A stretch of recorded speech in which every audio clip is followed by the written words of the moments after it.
اللہ اکبر اللہ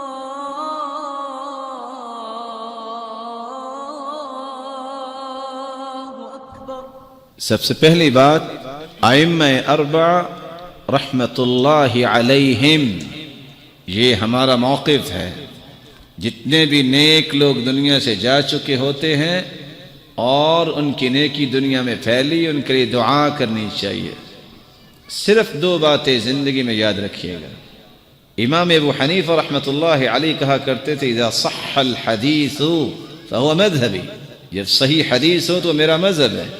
صحیح بخاری کی روایت ہے اذا قال الامام غیر المغضوب علیہم ولا الضالین فقولوا آمین، جب امام غیر المغضوب علیہم ولا الضالین کہے تو تم آمین کہو۔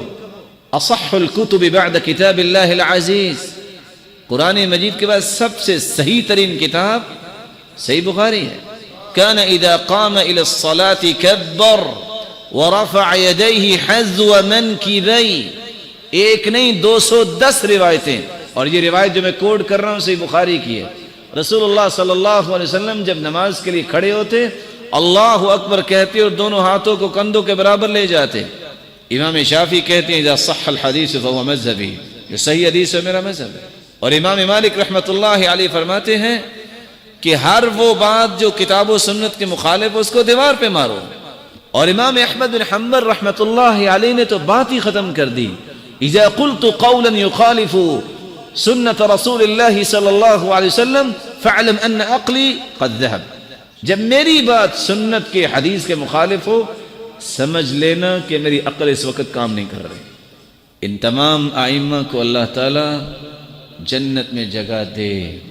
لیکن دوسری بات جو میں بتانا چاہتا ہوں، عبداللہ بن عباس رضی اللہ تعالیٰ عنہ کے سامنے ایک شخص نے کہا کہ ابو بکر صدیق رضی اللہ تعالیٰ عنہ یہ فرماتے ہیں۔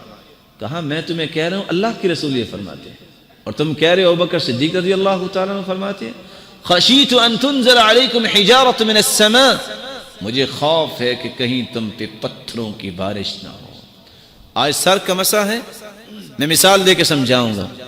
ایک مذہب ہے کہ 4 بالوں کو پانی لگ جائے مسا ہو جائے گا، دوسرا کہتا ہے 4 انگلیوں کے برابر اگر سر پہ پانی لگ جائے مسا ہو جائے گا، دوسرا کہتا ہے ربع الرأس، اگر چوتھائی حصے پہ ہاتھ لگ جائے مسا ہو جائے گا، ایک کہتا ہے شطر الرأس، آدھے سر پہ اگر مسا کر لیا جا ہو جائے گا۔ ہم کہتے ہیں سب نے بات کی، ہم نہ ان کو برا کہتے ہیں کیونکہ ہم اپنے درجات کو کم نہیں کرنا چاہتے، گالی تو نہیں دیں گے ہم۔ دیکھیے رسول اللہ صلی اللہ علیہ وسلم نے کیا کیا۔ صحابی کہتے ہیں بدأ بمقدم رأسی ثم ذهب بهما إلى قفاه ثم ردهما إلى المكان الذي بدأ منه وكان يمسح الرأس كله، پورے سر کا مسح کرتے، دونوں ہاتھوں کو اپنے ماتھے سے شروع کرتے جہاں سے بال اگنے شروع ہوتے، منبت الشعر، گدی تک لے جاتے اور وہاں سے واپس لے آتے جہاں شروع کیا تھا۔ ہم کسی کو تانا دینے کی بجائے حدیث پہ عمل کریں تو ہماری زندگی کامیاب ہو جائے گی۔ اس لیے ائمہ کرام رحمت اللہ علیہم کے بارے میں کوئی بات نہیں ہم کرتے، لیکن وہ بات جو کتاب و سنت کے مخالف ہوگی کوئی بھی نہیں مانے گا۔ اور اصول یہ ہے، یاد رکھیے گا، امام ابو حنیفہ رحمت اللہ علیہ 80 میں پیدا ہوئے اور 150 میں فوت ہو گئے۔ امام مالک رحمت اللہ علیہ 93 میں پیدا ہوئے، 179 میں دنیا سے چلے گئے۔ امام شافعی رحمت اللہ علیہ 150 میں پیدا ہوئے، 204 میں فوت ہو گئے۔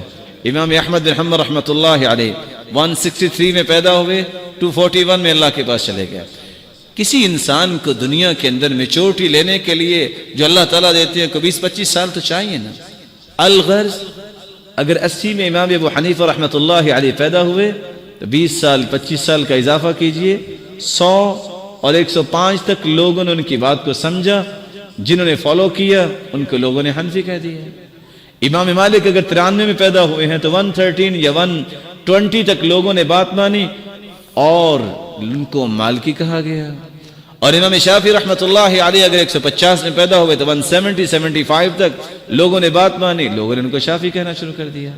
امام احمد بن حنبل 163 میں اگر پیدا ہوئے تو 183 یا 88 تک ان کی بات لوگوں تک اس حالت میں گئی کہ لوگوں نے فالو کیا اور ان کو حنبلی کہا گیا۔ چھوٹا سا سوال، 80 ہجری میں امام ابو حنیفہ رحمۃ اللہ علیہ پیدا ہوئے، اس سے پہلے جو لوگ تھے وہ کون تھے؟ حنفی تھے، مالکی تھے، شافعی تھے، حنبلی تھے رحمۃ اللہ علیہم، قدس اللہ سرہم ونور ضریحہم۔ یہ اس وقت تو پیدا نہیں ہوئے تھے، تو پھر کیا تھے وہ؟ کتاب و سنت کو ماننے والے تھے۔ اور اگر آج ہم بھی کتاب و سنت کو مانیں، دوسرا سوال، کیا وہ جنت میں جائیں گے کہ نہیں جائیں گے؟ بولیے، بولے نہیں ہے، ناراض ہو گئے؟ اگر وہ جنت میں جائیں گے اور انہوں نے کسی بھی سیکٹ کی طرف اپنی نسبت نہیں کی، اس وقت یہ ائمہ رحمت اللہ علیہم یہ پیدا ہی نہیں ہوئے تھے۔ انہوں نے کتاب و سنت پہ عمل کیا۔ آج ہم بھی کتاب و سنت پہ عمل کریں، ان جھگڑوں کو چھوڑ دیں تو ہم بھی جنت میں اللہ کی رحمت سے جائیں گے۔ اور اگر کوئی کہہ دے کہ وہ جنت میں نہیں جائیں گے کیونکہ ان کا تو کوئی، وہ لوگ کہتے ہیں نا ان کا تو مذہب ہی کوئی نہیں ہے جو کسی کی طرف نسبت نہیں کرتا، اگر صحابہ اور تابعین جنت میں نہیں جائیں گے تو پھر جائے گا کون جنت میں؟ یہ اصول ہمیشہ یاد رکھیے گا، کبھی آپ کو اللہ کی رحمت سے کوئی پھسلانے کے لیے قوت نہیں دکھائے گا۔